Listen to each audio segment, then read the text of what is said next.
1,000 apologies. That phrase once echoed through the most famous classroom in Britain, bringing laughter to millions. Mind Your Language was a vibrant mosaic of cultures, a place where humor bridged every divide. But when the school bell rang for the final time, the silence was deafening. Behind the colorful stereotypes lay a quiet tragedy of lonely deaths and mysterious endings. Tonight, we open the register one last time to honor the souls behind the accents. Let's begin with the teacher who carried a secret sorrow, Barry Evans as Jeremy Brown. The story of Barry Joseph Evans began with hardship long before the cameras ever rolled. Born on June 18, 1943 in Guildford, Surrey, he entered the world as war ravaged Europe, yet his own personal battle began when he was orphaned as an infant. Raised within the strict, often cold confines of orphanage boarding schools, Evans developed a resilience and a charm that would later define his career. By the time he was cast in Mind Your Language, he was already a familiar face to British audiences, having charmed them in Doctor in the House. But it was this role that would cement his legacy. He was just 34 years old when he first picked up the chalk to teach the most famous English class in television history. As Mr. Jeremy Brown Evans was the perfect straight man in a world of eccentric caricatures. He brought a sympathetic warmth to the role of the English teacher, balancing the slapstick humor of his students with a genuine, weary kindness that made him instantly lovable. We didn't just laugh at the chaos in his classroom, we rooted for him to survive it. His performance was a masterclass in reaction comedy, the widening of the eyes, the sigh of resignation, the desperate attempts to maintain order in a room destined for anarchy. He was the anchor, the sanity amidst the madness, and his youthful, innocent face made the audience feel protective of him, creating a bond that went beyond simple laughter. However, when the studio lights dimmed and the laughter of the audience faded, Barry Evans faced a silence that was deafening. The youthful appearance that had served him so well as a leading man eventually became a golden cage. As the 1980s progressed, the industry that once embraced him began to turn away, unable to see him as anything other than the young, fumbling characters he had played to perfection. The rejection stung deeply. He retreated from the glare of show business, moving to Leicestershire to live a quieter, humbler life as a minicab driver. It was a stark contrast to the adoration he had known, a lonely existence where the man who once commanded millions of viewers now navigated the solitary roads of the night. The final chapter of his life remains one of the most tragic and mysterious in British entertainment history. On a cold day in 1997, the news broke that shocked a nation still holding on to the nostalgia of the 1970s. Police arrived at his bungalow to find a scene of sorrow: an empty whiskey bottle, a spilled container of aspirin, cut phone lines, and a handwritten will.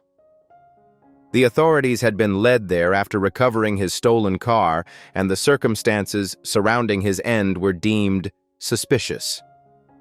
Speculation ran rampant, from whispers of a robbery gone wrong to rumors that he had been concealing his homosexuality in an era that was often unkind to such truths. An 18-year-old was arrested but released due to insufficient evidence, leaving the truth to be buried with him. Barry Evans passed away on February 9th at the tragic age of 53. Today, nearly 3 decades later, the mystery of his death still lingers like a shadow over his bright legacy. Yet, when we look back at the screen that shadow lifts, we see a man who overcame a lonely beginning to bring joy to millions. In the collective memory of December 2025, he remains forever young, forever patient, and forever the beloved teacher who tried his best. He is not defined by the tragedy of his end, but by the enduring warmth of his performance. Zara Nutley as Miss Courtney. Long before she donned the tweed suits of the intimidating headmistress, Zara Nutley was building a life dedicated to the craft of performance. Born in the summer of 1926, she spent decades honing her skills in the repertory theaters of Britain, learning the precise timing required to make an audience laugh with nothing more than a raised eyebrow. She was a seasoned professional, a woman who had lived a full life before finding her most famous role. When she stepped onto the set of Mind Your Language in 1977, she was 51 years old, bringing with her a gravitas and an authority that made her casting absolute perfection. Miss Courtney was the antagonist we loved to fear. Nutley played her with a delightful mixture of snobbery, impatience, and an underlying panic that chaos was always just around the corner. She was the perfect foil to Barry Evans's Jeremy Brown, providing the bureaucratic pressure that squeezed the comedy out of every situation.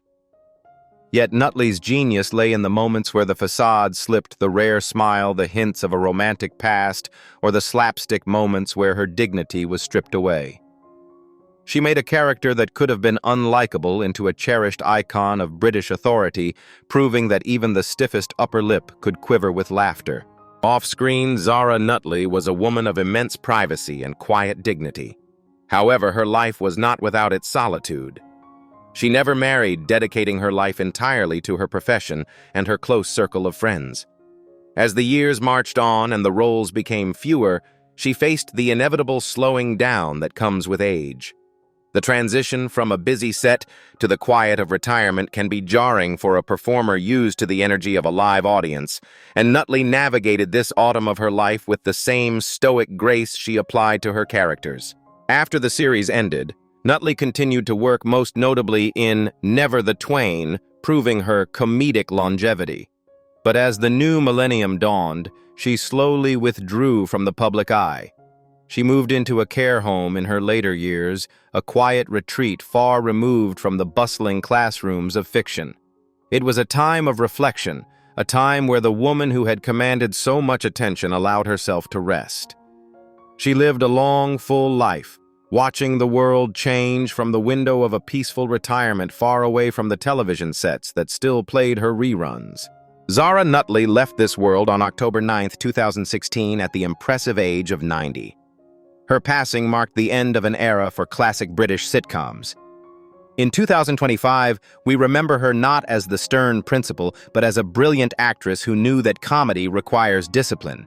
She remains a testament to the power of character acting, proving that you don't have to be the romantic lead to be the love of the audience. George Camiller, as Giovanni Capello. Born in 1942, he possessed a natural charisma and a pan-European look that allowed him to slip into various ethnicities on stage and screen. He was 35 years old when he was cast as Giovanni the Italian chef with a zest for life and an eye for the ladies. Before this defining role, Camiller had worked steadily, but it was his ability to embody the stereotype with such joy and lack of malice that endeared him to the casting directors. He didn't just play a character, he became the exuberant spirit of the Mediterranean. Giovanni Capello was the class monitor of mischief. Camiller played him with an infectious energy, his hands constantly in motion, his voice booming with confident but incorrect English. He was the heart of the class's camaraderie, often leading the charge in whatever scheme the students had concocted. Why did we love him? Because he represented an unshakable optimism. No matter how many times he got the answer wrong, Giovanni believed he was right. Camiller's performance was a celebration of confidence over competence, and his friendship with Max the Greek student provided some of the show's most heartwarming moments of unity. Behind the bravado of Giovanni lay a serious actor who sometimes struggled with the limitations of the role. Being so heavily identified with a caricature can make it difficult to be taken seriously in dramatic roles, a burden many of the cast shared. Camiller faced the challenge of typecasting fighting to show the industry that his range extended beyond comic accents. There is a quiet frustration in knowing you are capable of Shakespeare, when the world only wants to hear you say Santa Maria.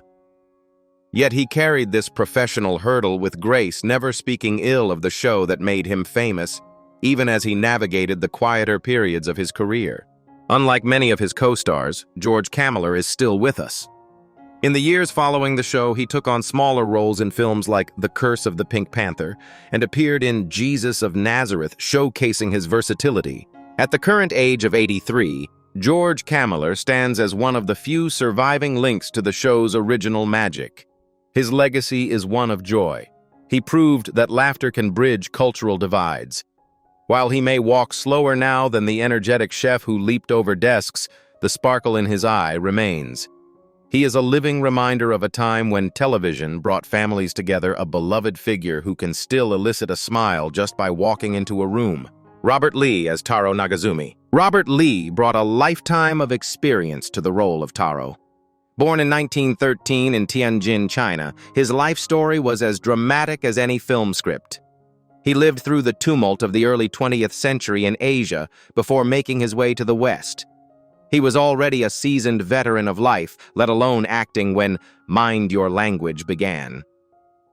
At 64 years old when cast, he was the senior member of the student body, bringing a grandfatherly presence to the set. As Tarō, the Japanese electronics executive, Lee was a master of the deadpan. Every time he stood up to answer a question, bowing politely before delivering a completely baffled response, the audience was in stitches. His catchphrase, adding an O to the end of words, became playground currency. But beyond the stereotype was a performance of great sweetness. Lee played Tarō with a gentle innocence. He was never malicious, only perpetually confused by the English language.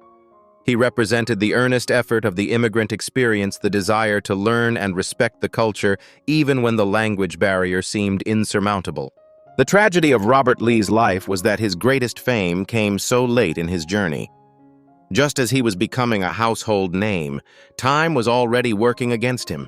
There is a melancholy in achieving your dreams in the winter of your life, knowing that the years to enjoy the fruits of your labor are numbered. Furthermore, as an Asian actor in the 1970s and 80s, Lee had spent decades battling a system that offered very few substantive roles, often relegating talented performers to the background. His success was a victory, but it was a victory hard won after a lifetime of professional marginalization. Lee's time in the sun was all too brief.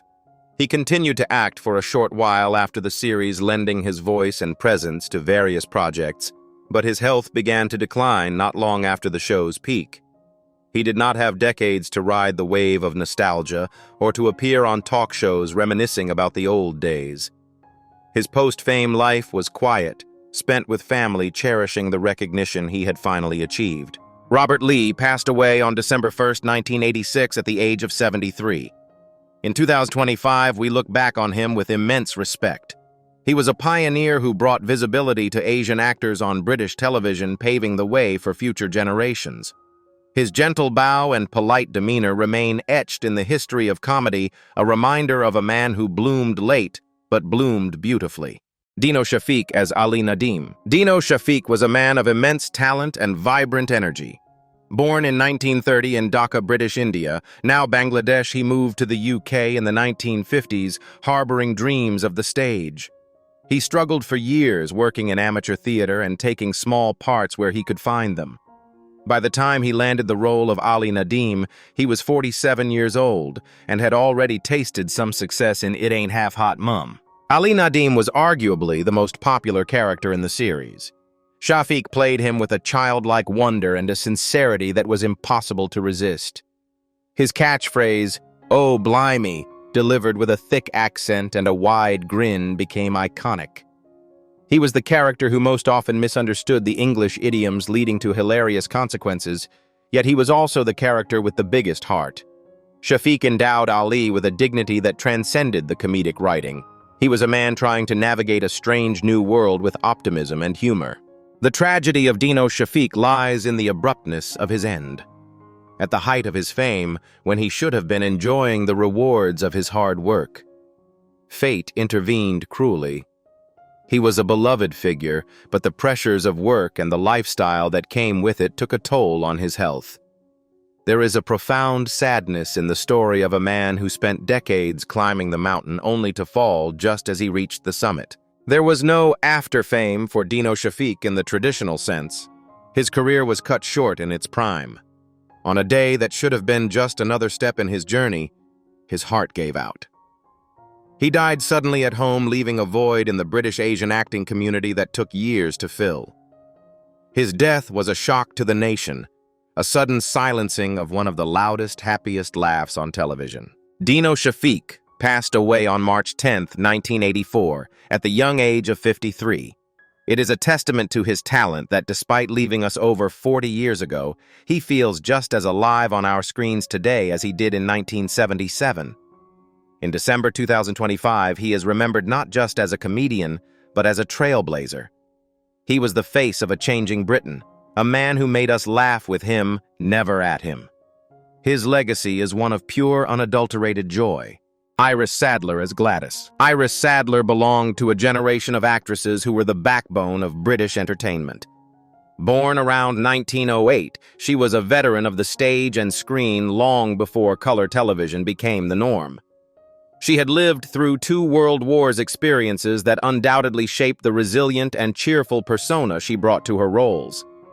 When she joined the cast of Mind Your Language, she was already in her late 60s, a woman who had seen it all. She wasn't chasing stardom. She was a working actress doing what she loved, bringing a sense of history and stability to the set. Gladys, the tea lady, was the unofficial counselor of the school. Sadler played her with a gentle maternal grace. She was often the only person who could calm Mr. Brown down after a disastrous lesson, offering him a cup of tea and a sympathetic ear. While the students were loud and the headmistress was stern, Gladys was the calm center of the storm. Sadler made the most of her limited screen time, turning a small role into a memorable character through her impeccable timing and her soothing voice. She represented the keep calm and carry on spirit of the British working class. Aging in the public eye is never easy.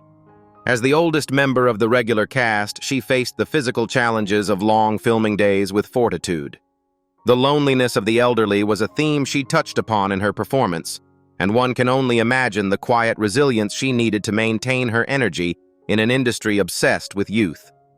She was the grandmother to the cast, a role that carries its own weight of responsibility and emotional labor.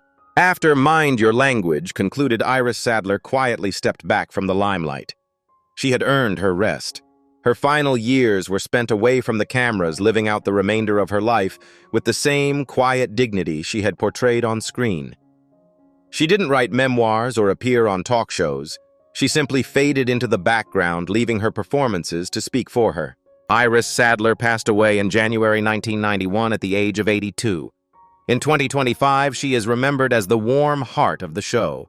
In a series defined by cultural clashes and loud arguments, she was the peacemaker.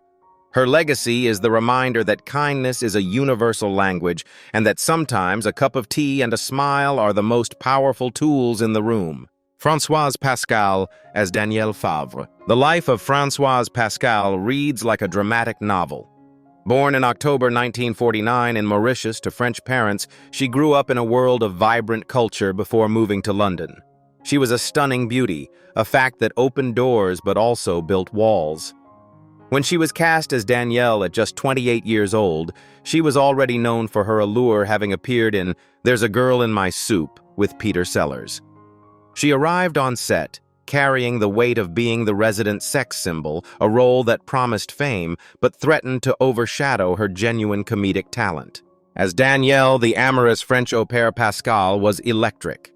She played the role with a breathless charm, constantly vying for Mr. Brown's attention with a persistence that was both hilarious and endearing. While the script often focused on her physical attributes, Pascal infused Danielle with a fierce jealousy and a sharp wit. She wasn't just a passive object of desire. She was an active participant in the chaos, using her allure as a weapon to get what she wanted. Her chemistry with Barry Evans was palpable, providing the show with its central will they, won't they dynamic. Behind the glamour, Françoise Pascal endured a turbulent and often painful reality. In the years following the show, she struggled to break free from the sexy French girl stereotype. Her personal life was marked by high-profile relationships, including a connection to Paul McCartney, but also by deep valleys of sorrow. In the 1980s, she faced a harrowing battle with drug addiction and depression, a dark period where the bright light of Danielle Favre seemed a million miles away. She lost her fortune and her footing, spiraling into a place where many feared she would not return. It was a brutal fall from grace, exacerbated by an industry that often discards women once their youth begins to fade. But Françoise Pascal is a survivor. She fought her way back from the brink, finding sobriety and a new sense of purpose. In recent years, she has returned to the public eye not as a character, but as herself a woman of strength who has overcome immense adversity. She has written about her life, attended conventions, and reconnected with the fans who never stopped loving her. She found peace in facing her demons and sharing her story to help others. Today, in December 2025, Françoise Pascal is 76 years old. She stands as a symbol of resilience. She proved that one can walk through fire and come out the other side. Her legacy is not just the laughter she created, but the courage she showed in rebuilding her life. She remains the glamorous yet now wise icon of the series. Jacki Harding as Anna Schmidt. Jacki Harding was a working actress who understood the power of contrast. Born in the late 1940s, she came from a background of solid, dependable performance work.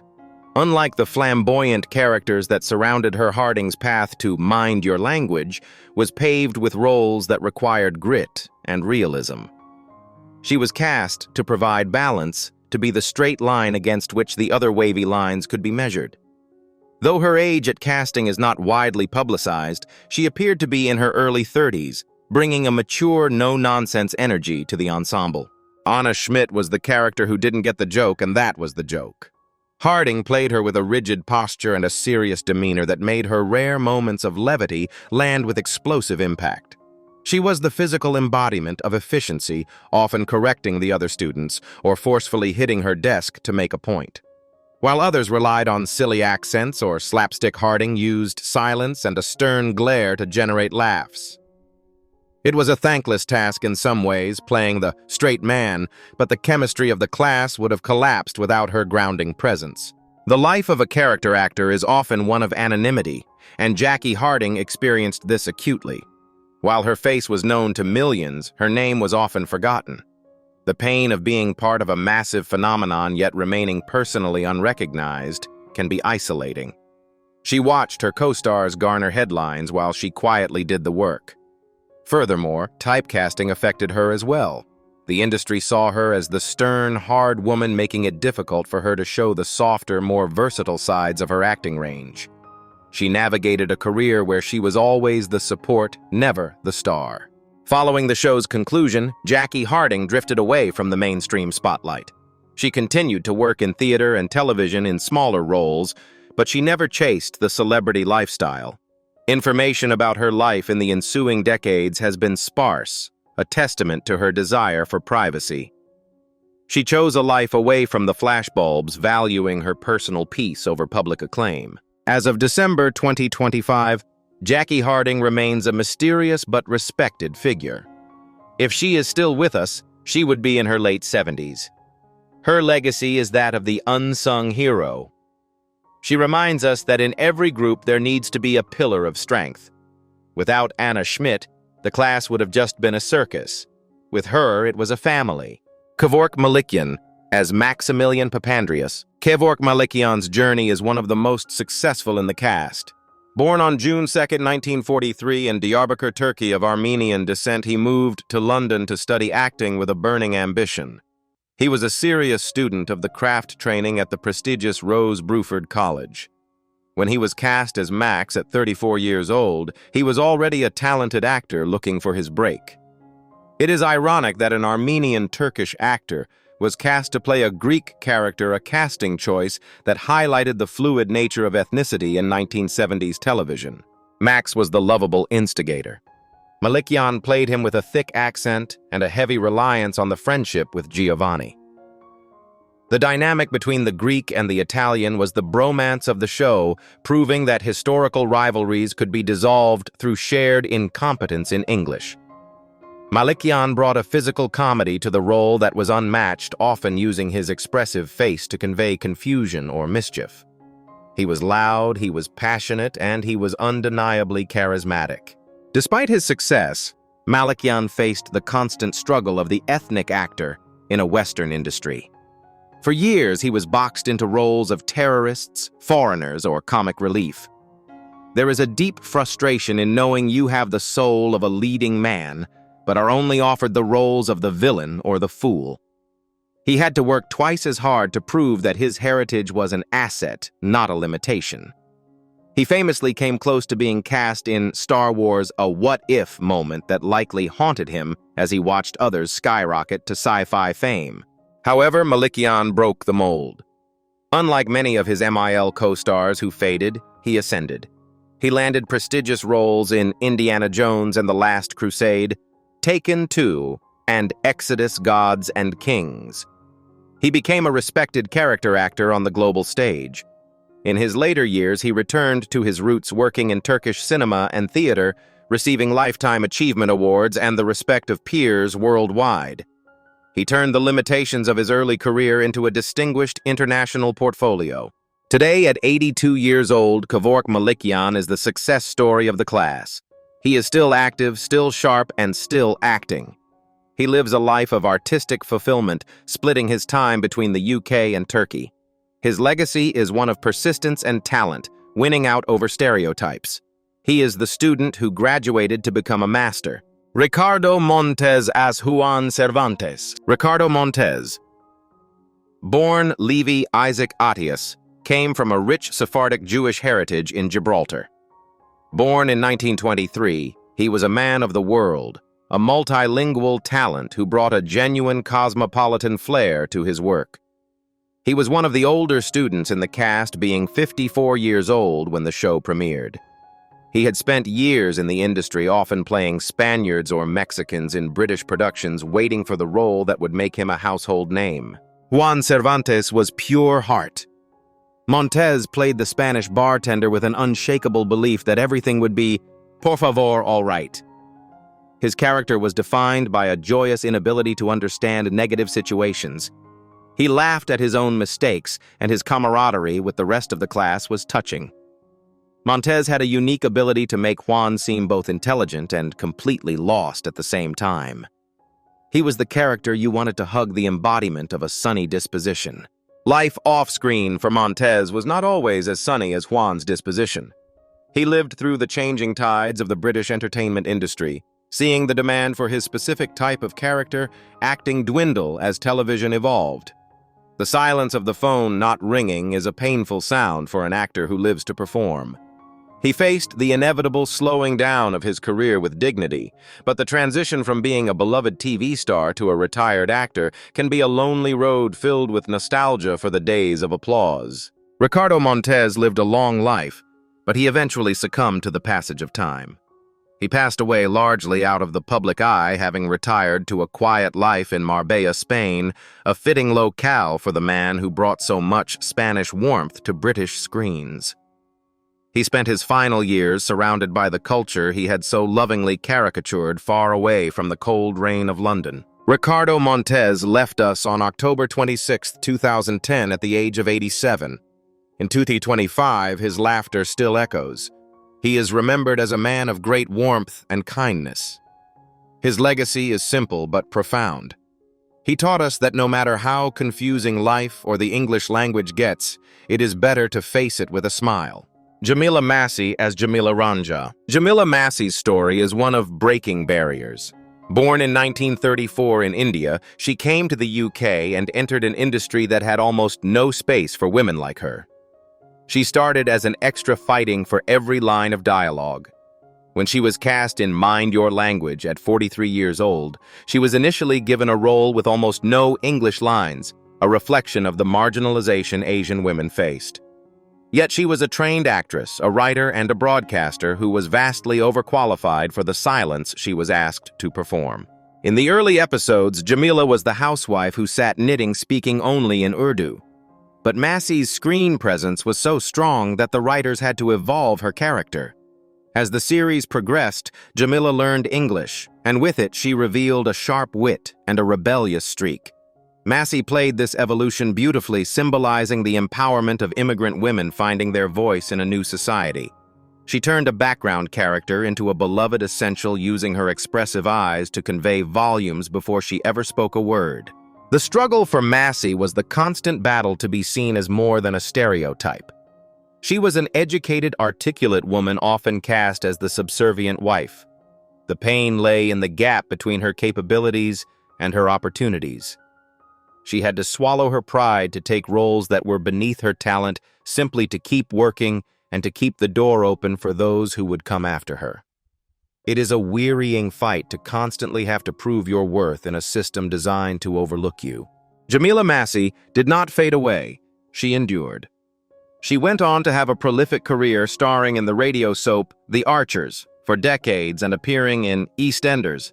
She became a familiar face and voice to generations of Britons. She wrote books and remained a staunch advocate for Asian actors. Her post-Mael life was a triumph of persistence, a slow but steady climb to the status of a national treasure.